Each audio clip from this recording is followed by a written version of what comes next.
So that probably was the toughest incident to analyze in the last years. For many reasons. It involved the two fastest drivers at the moment who are fighting for the championship. We are in UK, so we are at Lewis' home. The crash was super hard, hundreds of thousands or even more than €1 million damage, 51G deceleration, and Verstappen who went to the hospital. So you can imagine that these things put a real high pressure on the judges. Now, when an accident happens, you have two types of accidents. You have an accident where one of the two drivers is clearly responsible, so penalty, and that's it. And you have the accidents where both the drivers has some responsibility. This is one of those. And in this case, you have to analyze whether one is more responsible than the other or it's 50-50. So today I'm gonna analyze with you how responsible is Hamilton and how responsible is Verstappen.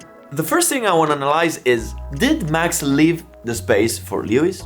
Let's make one step backwards. Motorsports is not like road accidents where the car behind is always responsible. In motorsports there is a rule. If the car behind tries to overtake and has even just a small part of the car aside of the car in front must leave the space for the car behind. And the reason is simple.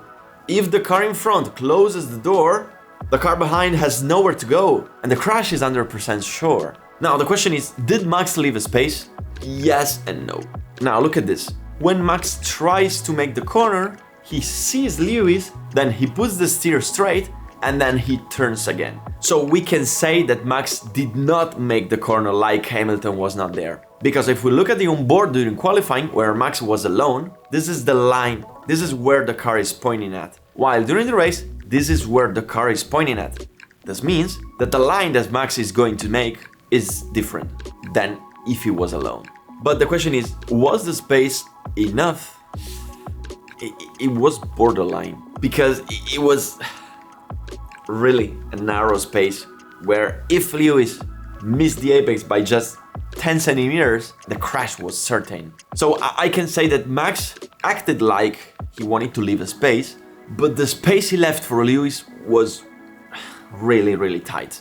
So if we have a scale where we measure the responsibilities, this makes Max a bit responsible. Now, let's talk about Lewis. Did Lewis drive responsibly? Because we have to consider one thing. The car behind has a much clearer vision than the car in front. Because the car behind is just looking forward, while the car in front is looking forward to see where he's going, but he has to look at the same time at the mirrors, which are this tiny. So it's hard for the car in front to understand whether the car behind is 100% behind or just a bit to the side. Now, that corner has just one line. It's super fast, it's super dangerous. It's a corner where you usually don't overtake.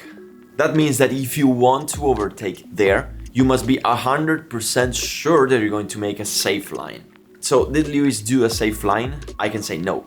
Because let's compare Lewis' line with the qualifying line. In qualifying, Lewis was alone. Here, Lewis was fighting.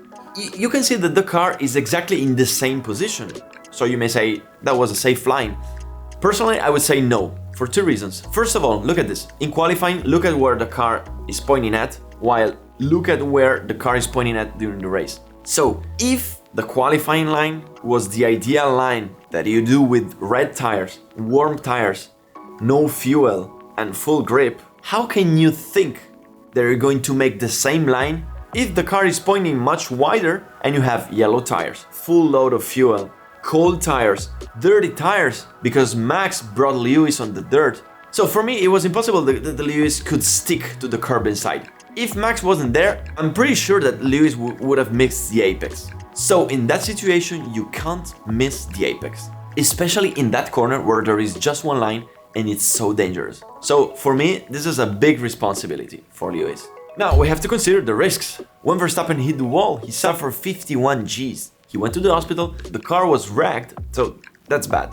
That means that if you wanna try to overtake in a corner like that, you cannot make anything wrong. You must be 100% sure that you're going to make the perfect possible line, and you can't take such a high risk at the first lap with cold and dirty tires. So for me, considering the risk of the corner, that makes Lewis more responsible.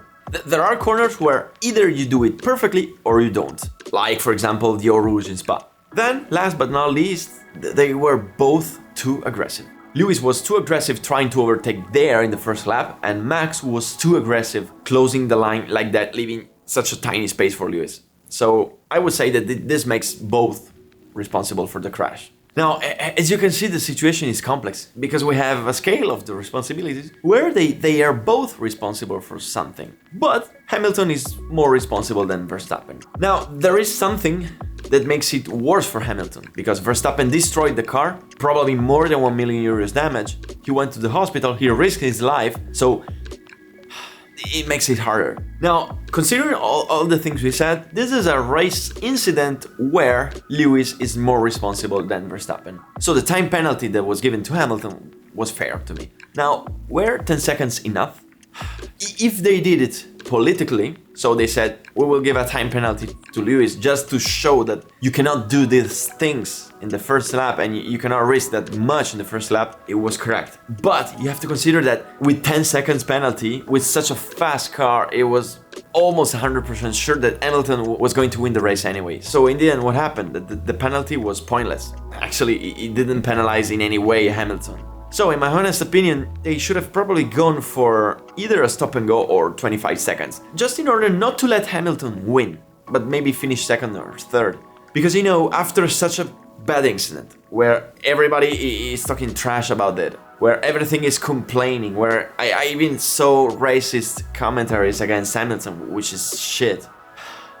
Seeing Hamilton win this race was not a good thing for the sport. That's my opinion. Now, many of you are asking me, why am I not posting anymore my races on this channel? We had some problems with the pandemic here in Italy. Production just stopped, so don't worry. In a few days, I will start posting races again. So, if you're not subscribed, please subscribe, because some very cool races are coming out.